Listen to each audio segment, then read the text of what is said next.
Yesterday, President Trump sat in front of the media and he made a comment that revealed that he still does not understand what motivates the Iranians, how they think. And that's going to be the subject of this video. How do they think? And we're going to get pretty deep into it. This is I think, a really important video. So please stay through to the end, because we're going to get into some of how they think as Shiite Muslims, and it'll explain a lot of their behavior in this war. So stick around for that. Now, before we get into anything else, I want to tell you about Israel 365 Action. I'm the executive director of Israel 365 Action. It's the arm of Israel 365 that is involved in educating people about political issues and about advocating for Israel and about how to get involved and really support Israel and support the Jewish people. And you can go to Israel365action.com and check all that out. But when you get to that website, here's what I really want to encourage you to do. These days you can't rely on truth about Israel reaching you organically. You need to seek it out, and you need to be plugged in. And a great way to be plugged in is to go to Israel365action.com and just fill out just fill this out here, and you'll get our newsletter. It's just a once a week email, and it'll update you on everything that's going on. It'll give you important information that you can use and that will keep you informed. You can learn all about the events that we're constantly doing, whether they're educational webinars or actual live events, both in the United States and in Israel. So please go over to Israel365action.com and click that there. All right, let's get right into this. So here's President Trump yesterday. Everything else, but frankly, much more important than short-term, even long-term oil prices. You can't let the most violent, vicious country in the last 50 years have a nuclear weapon, because the Middle East will be gone. Israel will go first, without question, and they'll certainly take a shot at us before we get our act together and say we got to take them out. You can't let Iran, who's truly a nation of great terror and power.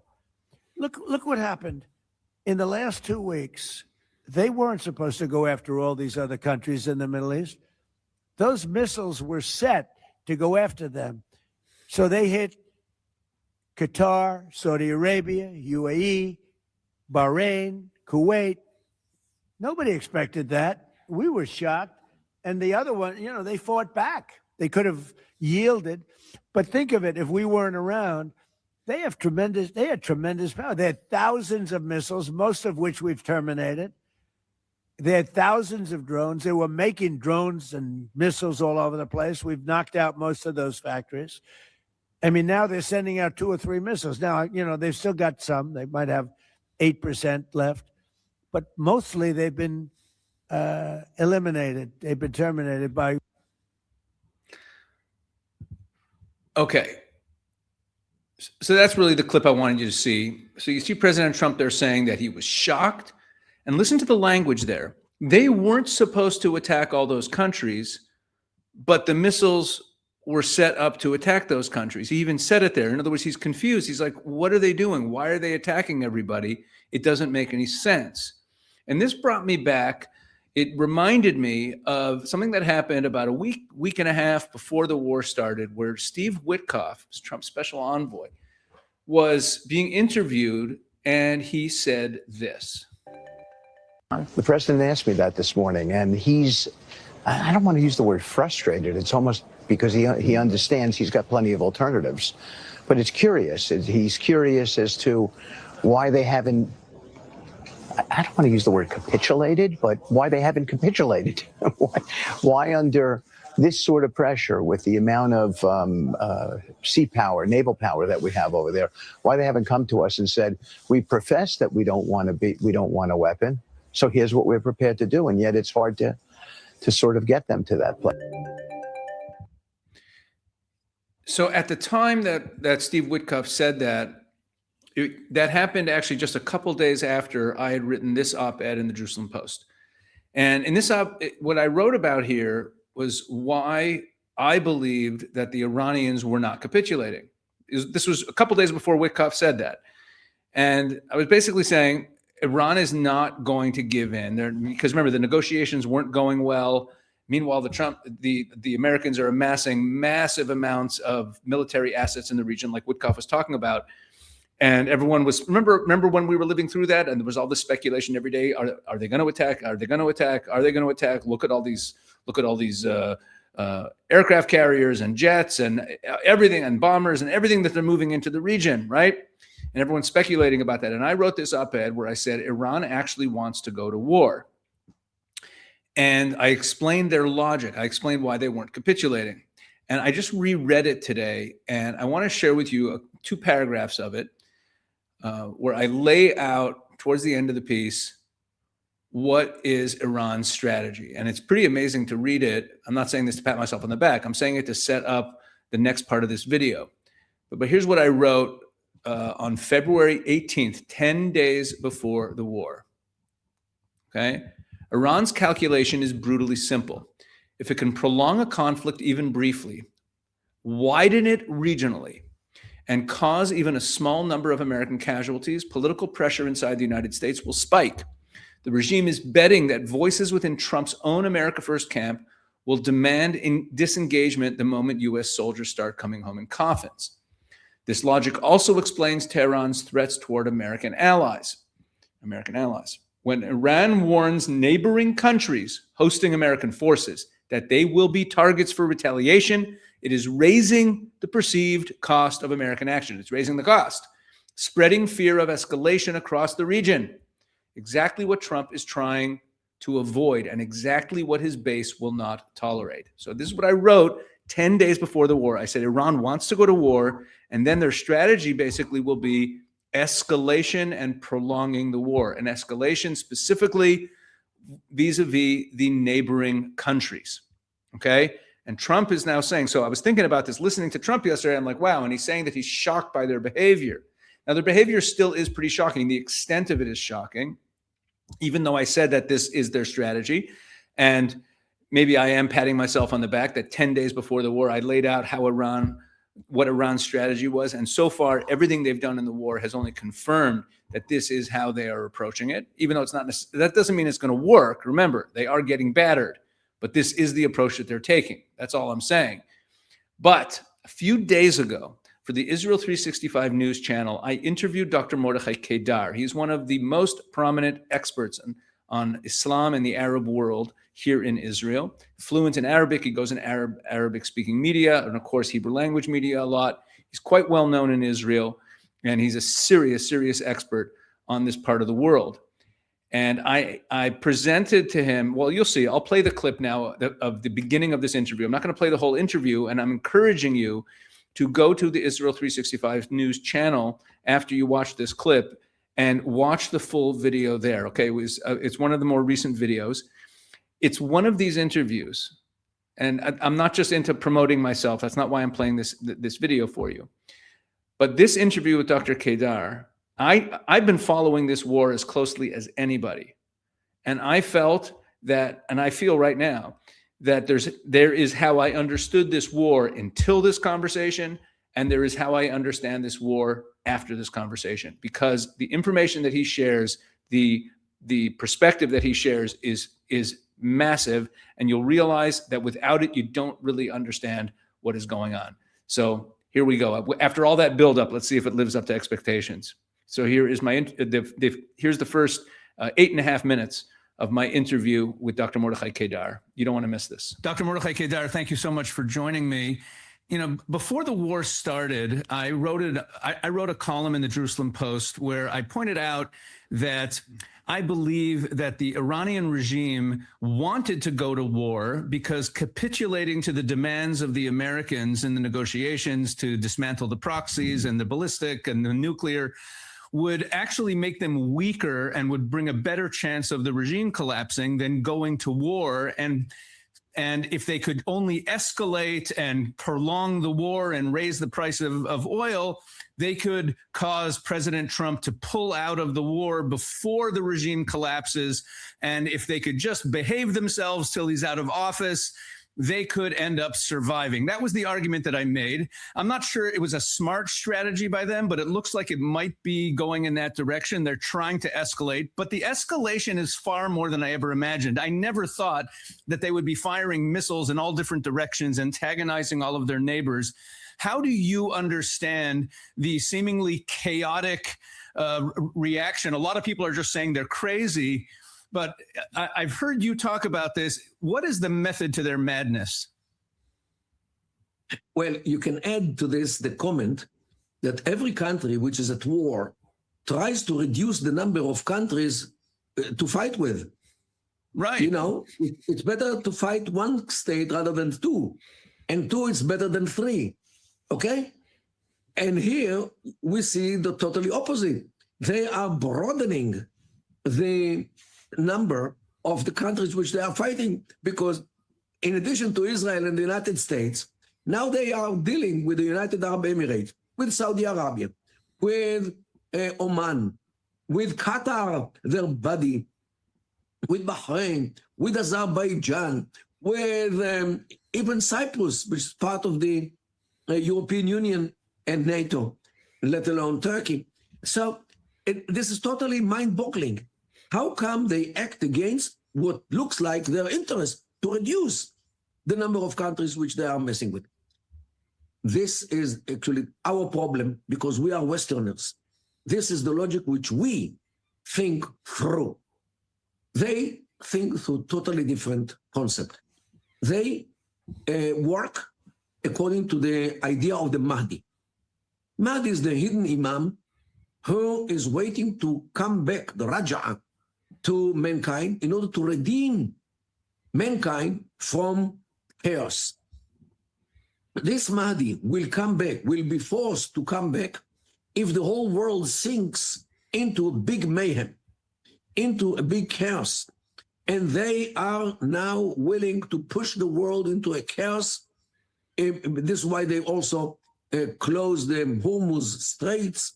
They bomb on right, left, and center, and send drones and whatever they have from missiles in order to push the world into the abyss, into the total mayhem, in order to force the Mahdi to come back to mankind to redeem the world from this big chaos. This is how these people think. This is the material which they were learning in the Hausa, in the Shi'i house of learning.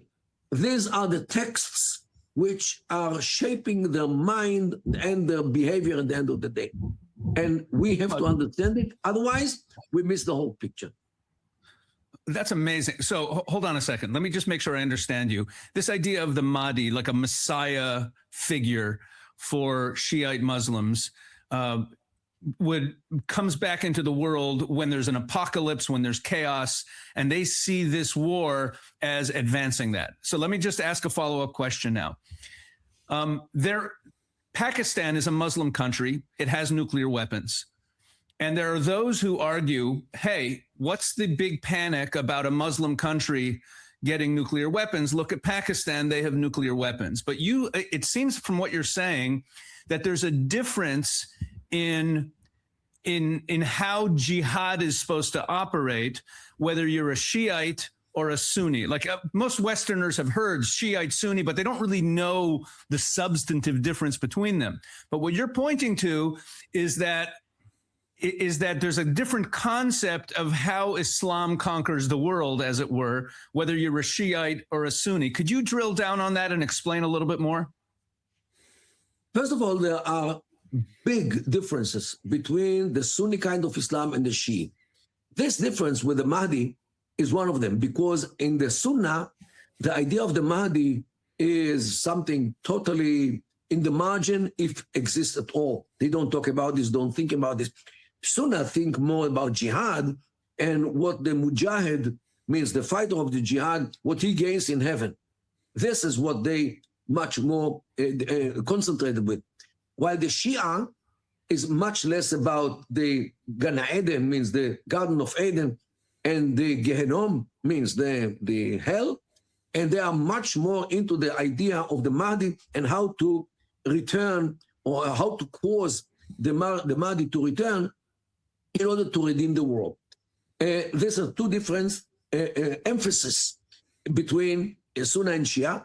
And you know what? It's not the only difference. There are two chapters in the Shi'i Quran more than the Sunni Quran. Oh, wow. To that degree, yes. Well, not all of them agree about this, but there are two chapters, Surah Al-Wilaya and Surah Al-Nurayn, which the Shia believe in, while the Sunnah claim that these are forgeries made by Shia. The halakha, means the Sharia, is different. The hadith is different. Everything is different to the degree that there are many researchers about Islam which say that Shia and Sunni Islam are actually two different, distinct religions, to a degree that according to some schools of thoughts in the Sunni Islam, like the Wahhabis, Shia is a kind of heresy. It's totally out of Islam. Means in Saudi Arabia, they think that the Shia are not Muslims. They don't usually say it because it's not politically correct, but they keep making takfir, means to claim that the Shia are kuffar, are apostates.